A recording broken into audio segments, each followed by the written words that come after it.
बिस्मिल्लाहिर्रहमानिर्रहीम। खातिन हज़रात, अख्तर अब्बास का सलाम पहुँचे। पिछले दिनों एक फार्मास्यूटिकल कंपनी की ट्रेनिंग के लिए मैं जा रहा था, तो मैंने क्रीम मंगवाई और जब मैं घर से रवाना हुआ तो मैंने देखा कि उस आदमी ने सूट पहना हुआ। नॉर्मली इस मौसम में सूट नहीं पहना जाता, टाई और कोट, और हुंडा सिविक थी, गाड़ी थी।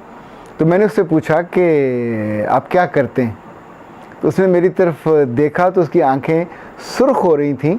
तो उसने कहा, सर मैं बहुत साल लंदन रह के आया और यहाँ इस वक्त मैं 5 स्टार होटल में बेवरेजेस में असिस्टेंट मैनेजर हूँ। तो अच्छी तनख्वाह है, पर मेरे बच्चे बड़े हो रहे हैं और उनके जो एक्सपेंसेस हैं वो बढ़ रहे हैं। दूसरा, शाम को घर जाते हुए मेरा मन होता है कि रोज़ मैं फ्रूट लेके जाऊँ, तो 500,000 तो रोज़ चाहिए।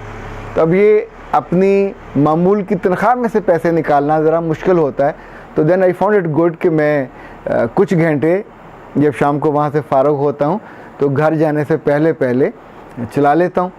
अच्छा, ये जो अप्रोच है ये मुझे तो बहुत अच्छी लगी। यानी आप सोचिए, जिस बंदे को काम का शौक़ होगा, जिसको अपनी बीवी और बच्चे अजीज़ होंगे, और जो बेजा ख्वाहिशों और अचानक कहीं इत्तेफाक से छप्पड़ फाड़ के आने का इंतज़ार नहीं करता, वो जानता है कि कमाना तो खुद ही है और ये कमाने वाले हमेशा इनके यहाँ ज़्यादा बरकत होती है। और ज़ाहिर है, जब उनके यहाँ बरकत होती है तो घर में इत्मीनान और ख़ुशी भी ज़्यादा होता है। इससे पहले कि हम आगे बात करें, कुछ लोगों के कमेंट्स और मैसेजेस। सुहेल साहब ने लिखा कि मैं कश्मीरी हूँ और वो कराची से, बस अब दुआ ही करें। जी सुहेल साहब, वाक़ई मामला दुआ का ही है। इसका ताल्लुक़ उससे और उससे नहीं है, इसका ताल्लुक़ मिजाज के फ़र्क से है। इस पर हमने इसीलिए बात की थी कि जब आप जज्बाती होकर शादी करने लगते हैं तो प्लीज़ थोड़ा ठहरा करें, रुका करें। शादी के लिए रब ने आपके अपना कबीला बनाया है, आपके अपने आसपास के लोग, बरादरी के लोग, ये जो सदियों से जो सियाने कोई असूल बनाते हैं, उसका फ़ायदा आप ही के लिए होता है। सुंबल ने लिखा है कि मौजू से ताल्लुक़ चाहे ना भी हो, लेकिन जब आप बात करते हैं तो कानों को बहुत भला लगता है और हम उसको सुनते हैं और आपको ढेर सी दुआएं देते हैं। और सफ़िया चौधरी ने लिखा है कि मुझे लगता है मेरी ही कहानी सुनाते हो।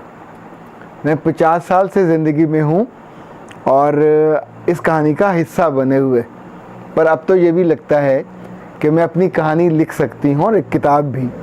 लेकिन अफसोस कि मैं ज़िंदगी में कोई स्टेप न ले सकी।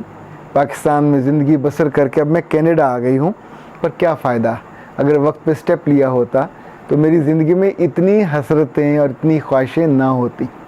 खातिन हज़रात, मैं जितने लोगों से मिलता हूँ और ख़ास तौर पे वो ख़वातीन जो 40-50 साल के पेटे में होती हैं, और ये वो आलम होता है जब आलमोस्ट रब ने इनके बच्चों को और बेटियों को और बेटों को अच्छी तालीम से नवाज दिया होता है, उनकी आने वाली ज़िंदगी बहुत खुशगवार होने वाली होती है। इनमें से कोई एक बच्ची भी किसी आम ख़ानदान में से नहीं थी। यानी अब वो एक बड़े ख़ानदान की सरबराह उन्हें होना चाहिए, पर नहीं है, बिकॉज़ जो उनके मियाँ हैं वो उनको उनका मर्तबा नहीं देते। और ये भी मसला ज़्यादा सरकारी अफसरों के घरों पे है कि जिन लोगों ने अपनी बेटियों को किसी को बहुत अच्छा समझ के, अच्छा ख़ानदान समझ के दे दिया, MA पास, PhD, MPhil, और इस आरज़ू में कि कितना बड़ा ख़ानदान है, किसका नाम कितना बड़ा है। पर यकीन मानिए, जिन जिन अफसरों ने, जिन जिन बड़े लोगों ने अपनी बेटियों को ज़िम्मेदारों के यहाँ दिया है, जितना अजाब उन बेटियों ने सहा है, किसी बेटी ने नहीं सहा। फिर इसी तौर पे जिन पढ़े लिखे लोगों ने अपनी पढ़ी लिखी बेटियों को नए नए अफसर बने लोगों को दिया है, जितना उन्होंने अपनी बीवियों को ख्वार किया है, शायद ही कभी कोई बिजनेसमैन, शायद ही कोई अपने कबीले का, या शायद ही कोई और बंदा इस कदर बुरा सलूक करता। मैं नहीं समझ पाता कि अंदर की वो कौन सी घुटन है। क्या उन्होंने अपनी माँ को हमेशा देखा, या बाप को हमेशा देखा, या क्या उन्होंने अपने दादा को ऐसे करते देखा। जब आप पढ़ जाते हैं तो आप सबसे ज़्यादा चीज़ों को हुस्ने तरतीब से रखना सीखते हैं। वो लड़की जो अब आपकी बीवी बन के आपके घर आ गई, वो मेड नहीं है, वो नौकरानी नहीं है, वो किसी के घर से निकाली हुई नहीं है। मैं बहुत स्ट्रॉन्ग बिलीवर हूँ कि बेटियों को जॉब करानी चाहिए और जब वो शादी के बाद अपने घर में आए तो किसी सूरत में अपने ससुराल की ना माने। आई रिपीट, किसी सूरत में अपने ससुराल की ना माने, उन्हें अपनी जॉब जारी रखनी चाहिए। इस पे अगर कोई उन्हें ये अहमकाना बात भी कहे कि तुम्हें घर का काम भी करना पड़ता है, तुम्हें जॉब भी करनी पड़ती है, वो जॉब आपका सेल्फ डिफेंस है, वो जॉब आपकी सेफ्टी है, वो जॉब आपका वो विंडो है जहाँ से आपको सांस आएगी। वो इज़्ज़त जो घर से नहीं मिल रही वो बाहर से आपको मिलती रहेगी। और खुदा ना खास्ता कभी आपको यहाँ से बहुत प्रॉब्लम होगा तो आपके पास एक ठिकाना ऐसा मौजूद रहेगा। अपनी बेटियों को बहुत अच्छा पढ़ाएं, अपनी बेटियों को बहुत अच्छी जॉब करवाएं, अपने बेटियों के अंदर से इतना तगड़ा और मजबूत बनाएं कि किसी बड़े से बड़े आदमी के घर में जाके वो बूढ़े होने का और अपनी औलाद के जवान होने का और फिर अपनी औलाद के पास जाके मरने का इंतज़ार न करें। उस खूबसूरत लड़कियों ने, उन समझदार और दाना लड़कियों ने जो इन लोगों के यहाँ ब्याही गई इसलिए कि ये अफसर हैं और इनको तमीज़ भी होगी, इनको तहज़ीब भी होगी, इनको नहीं किसी ने सिखाई। हम अब सोचते हैं कि बच्चों को ग्रूम करना चाहिए। मैं बहुत मोहब्बत से भी कहता हूँ और ज़ोर दे के कहता हूँ कि प्लीज़ अपने बेटों को सिखाइए कि जब वो बेटियां लेके आएँ लोगों की तो उनकी इज़्ज़त करें, उनके बराबर पे रखें, उन्हें न सिर्फ उनका पॉकेट मनी दें, उन्हें न सिर्फ अपनी आंखों में रखें, न सिर्फ उन पे शक न करें, बल्कि उन्हें घर में बाख्तियार भी बनाएं। उन्हें हर वक्त एक झुकी नुकरानी के तौर पे, कभी माँ के आगे, कभी बाप के आगे, कभी चचा के आगे, कभी चची, यानी मैं एक ऐसी खातून को भी जानता हूँ कि जो चाहती थी कि अपने बच्चों को अल्लाह और उसके रसूल के रास्ते पे चलाए और उनको वो जुमे की नमाज के लिए नहीं भेज सकती थी क्योंकि उसके जो ससुर थे वो खुद ही चले जाते थे और जानबूझ के चले जाते थे कि उन्हें ज़िम्मेदारी ना उठानी पड़े। और फिर वो बेचारी मस्जिद में भेज के दरवाजे में खड़े होकर चादर लपेट के खड़ी रहती, वेट करती कि वो आ जाएं और उनको वो हिफाजत। ज़ाहिर ज़माने पे एक माँ को तो हमेशा शक होता है कि उसका बेटा, और वो भी 2 बेटे, महफूज तरीके से घर पहुँचे। और उस बेचारी को इस पे भी डांट पड़ती कि तुम ये क्यों बाहर आती हो, तो वो कहती थी कि फिर आप इसे ले जाया करो साथ, उसका ज़िम्मेदारी उठाओ। जितने अच्छे बाप मैंने देखे हैं वो हमेशा बेटों को इवन मस्जिद जाते हुए, ईद जाते हुए, नमाज के लिए जाते हुए साथ लेके जाते हैं। यही तो ग्रूमिंग पीरियड होता है। पर आप उसकी माँ को बराबर का हक देने पे तैयार नहीं हैं, आप उसकी माँ को इज़्ज़त देने पे तैयार नहीं हैं। ये जितने लोग अपनी बेटियों के लिए बहुत बेचारे मतवहश होते हैं, परेशान होते हैं और सोचते हैं कि सरकारी अफसर बनने के बाद वो बहुत उम्दा इंसान बन जाएगा।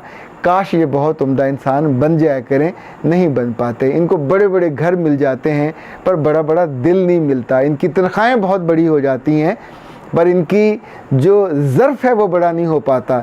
मैं तो एक और बात भी कहता हूँ कि अभी जो गवर्नमेंट जितनी ये स्कीमें निकालती है, ये बेचारे आम लोगों को रगड़ा लगाने की बजाय और उनकी फाइलें बनाने की बजाय सिर्फ सरकारी अफसरों को देख लें, उनको इतनी बद्दुआएं घरों से मिली होती हैं, ना बीवी के नाम कुछ लगाएंगे ना बच्चों के नाम, तो जो अपना उन्होंने बनाया हुआ वो उनके रिसोर्सेज के तनख्वाहों से कहीं ज़्यादा है कि जो आमतौर पर करप्शन का एक वजह बनती है। अच्छा, जो असल जिस बात पे हम बात कर रहे थे, प्लीज़ रिश्ता देखते हुए सिर्फ मनसब ना देखा करें। अपनी बच्चियों को ब्याहते हुए उस लड़के का मिजाज, उसको ज़रूर अपने घर में बुलाया करें, उसके साथ बैठा करें, खाना खाया करें, उसे होटल पे लेके जाए, उसे अपने अजीज़ों से मिलवाएं, उसके हम उम्र लोगों से मिलवाएं। आप ब्लाइंड मत खेलें। जो ही आपको शक पड़ता है कि ये लड़का इज़्ज़त बड़ों की नहीं करता, वो सारी उम्र आपकी बेटी को रुलाएगा, कभी माँ का ताना देगा, कभी बाप का ताना देगा और ख़ुद भी उसको आसूदा नहीं रहने देगा। ये माँ और बाप को क्या सज़ा है कि अच्छे घर में ब्याहने के बावजूद बेटी के वो आंसू जो वो अपने माँ बाप के सामने बहाना नहीं चाहती, पर अपने घर में तो वो बहुत दुखी होती है, सुखी नहीं होती। फिर आपको छोटी छोटी चीज़ें बहाने से उसको तोहफ़ा देनी पड़ती हैं।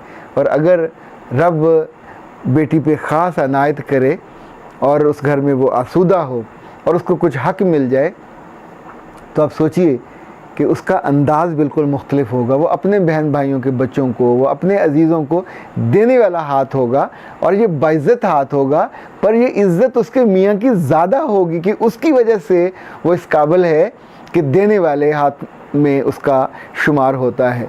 बेटियां बहुत कीमती होती हैं, बेटियां बहुत शानदार होती हैं, बेटियां दिल का सुरूर होती हैं, पर कभी कभी ये ईमान को पड़ जाती हैं जब इनको सुख नहीं मिलता, इनको सुकून नहीं मिलता और इनको बेकदरे और नाकदरे लोग मिलते हैं। वैसे तो अल्लाह के रसूल ने दुआ सिखाई है कि जिसमें अल्लाह से दुआ करनी चाहिए, ख़ुद हमें ऐसे नाकदरे लोग कभी ना मिलें जो हमारी कदर ना करें। ऐसे नाकदरे लोग कभी ना दुनिया में आपकी ज़िंदगी में आए जो आपकी बेटियों की कदर ना कर पाएँ। सो वालिदैन सही करते हैं जो अपनी बच्चियों को पढ़ाते हैं और बच्चियों को ज़र्फ़ देते हैं, समझ देते हैं, दानिश देते हैं, पर उन बच्चियों का मुस्तकबिल फिर भी एट स्टेक होता है। उस बंदे के बारे में हम बिल्कुल नहीं जानते होते कि वो उनके साथ क्या सलूक करने वाला है। इस पे मेरा ख़्याल है हम सबको, क्योंकि ये शायद कोई किताबी बात होती, 1 + 1 = 1 तो हम उसका हल निकाल लेते। ये जो कभी कभी वालिदैन उनको भूल जाते हैं और उनसे मिलते भी नहीं हैं और उनका पीछा भी नहीं करते। मैं तो बहुत स्ट्रांगली इस ख़्याल पे भी पहुंच रहा हूं कि जब बच्ची की कदर ना हो रही हो और वहाँ उसकी बेइज्जती हो रही हो और वो रोज़ रो रही हो और बंदा ज़ुबान का भी सख्त हो, पत्थर का दिल हो उसका, और घर वाले भी उसके साथ अच्छा सलूक ना करते हों, तो फिर बच्ची को ज़हनी मरीज़ बनने के लिए और 30-40 साल इस आस पे और आरज़ू पे गुजारने के लिए छोड़ दिया जाए कि शायद कभी ठीक हो जाए, ये बदबख्त कभी ठीक नहीं होते। उन दिनों जब ये परेशानी का आगाज़ होता है, अभी कुछ भी नहीं, वो कहते हैं डुल्ले बेरों का भी कुछ नहीं गया होता, उन दिनों उस पर ज़रूर सोच लेना चाहिए।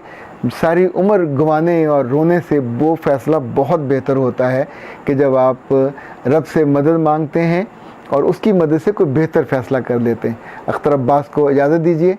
अस्सलाम वालेकुम व रहमतुल्लाह।